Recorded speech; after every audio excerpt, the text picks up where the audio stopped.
Hello friends, today we are going to discuss regarding treatment of pulmonary embolism.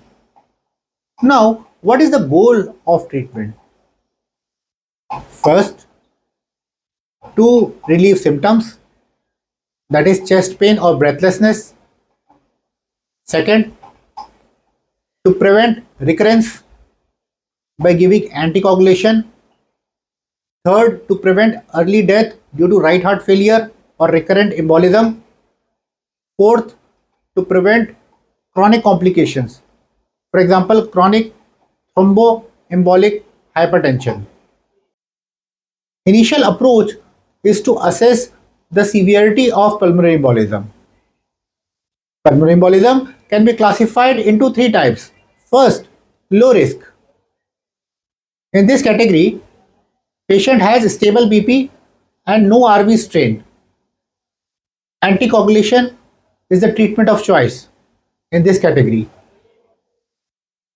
Now, coming to category second, which is submassive pulmonary embolism. In this category, patient has right ventricular strain and blood pressure is stable. Now, in this category, anticoagulation should be given to all patients, but in selected patients in which there is severe RV dysfunction along with worsening status, then thrombolytic therapy can be considered. Now, coming to category 3, massive pulmonary embolism. In this category of patient has RV strain and shock, that is systolic blood pressure less than 90 mmHg. In this category, thrombolytic therapy is indicated along with anticoagulation. Now, coming to initial stabilization first. So, when a patient presents with pulmonary embolism, first we have to take care of his airway, breathing and circulation. Oxygen support should be given if spo2 level is less than 90%. And if patient is unable to maintain spo2 on oxygen support, then we may put patient on NIV support.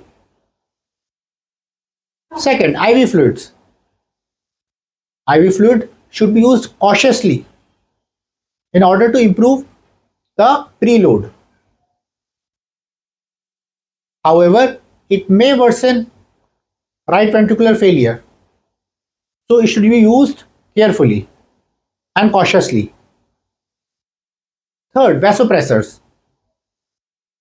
If a patient has persistent hypotension, then noradrenaline or dopamine can be considered.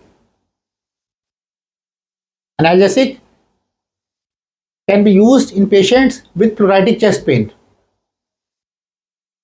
Now, in all the patients, pulse, blood pressure, spo2, ECG, urine output charting should be done strictly. Now, coming to anticoagulation therapy. Anticoagulation therapy is a cornerstone therapy for the treatment of pulmonary embolism. Coming to unfractionated heparin first. Dose of unfractionated heparin. Loading dose is 80 units per kg body weight stat, then 18 unit per kg body weight per hour. It has short half-life. It is preferred in patient who needs to undergo thrombolysis. It can be reversed with protamine. However, we need to monitor APTT. We need to titrate APTT to 1.5 to 2.5 times control, that is 60 to 80 seconds. And dose should be titrated on the basis of APTT readings. Second, low molecular weight heparin. Dose of enoxaparin is 1 mg per kg body weight subcutaneously twice a day. In low molecular weight heparin, no monitoring is needed. However, it is contraindicated in severe renal impairment when creat clearance is less than 30. Now, coming to direct oral anticoagulant therapy. For example, Epixiban and Rivaroxaban. Tablet Rivaroxaban is given 15 mg BD for 21 days and then 20 mg OD. They are to be preferred for long-term treatment and no monitoring is required. Coming to warfarin, which is a vitamin K antagonist. Warfarin should be overlapped with heparin for at least 5 days until the INR is more than 2 for 24 hours. We have to monitor INR in patients who are started on warfarin and we have to maintain INR between 2 to 3. Then Fondaparinux, it's factor 10A inhibitor. The dosage is 5 mg subcutaneous once a day in patients less than 50 kg of weight, and if the patient is weighing between 50 to 100 kg, then 7.5 mg subcutaneous once a day. If a patient is weighing more than 100 kg, then 10 mg subcutaneous once a day should be given. So how long should we give anticoagulation therapy? Number one, if the patient happens to be a case of unprovoked DVT, here it should be given for at least 6 months. Second, if the patient happens to be a case of provoked DVT, for example, trauma, surgery, risk factors are present, then we have to give anticoagulant therapy for 3 months. And if patient has recurrent pulmonary embolism or persistent pulmonary embolism or due to cancer, then we may have to give it lifelong. Now, coming to thrombolytic therapy. Thrombolytic therapy, as we have already discussed, they are indicated in first, massive pulmonary embolism, when there is right ventricular dysfunction along with shock, that is systolic blood pressure less than 90 mmHg. Second, in patient with submassive pulmonary embolism with severe RV dysfunction and worsening status.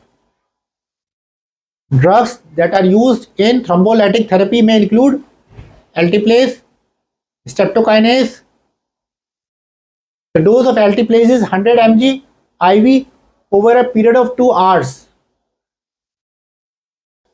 They are contraindicated if blood pressure is more than 180 by 110 mmHg, if patient has history of hemorrhagic stroke or history of ischemic stroke over the last 3 months, if patient has history of trauma or surgery within last 10 days,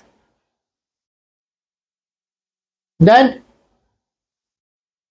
it should be avoided. After 3 to 4 hours of giving thrombolytic therapy, anticoagulant therapy can be restarted. Thank you.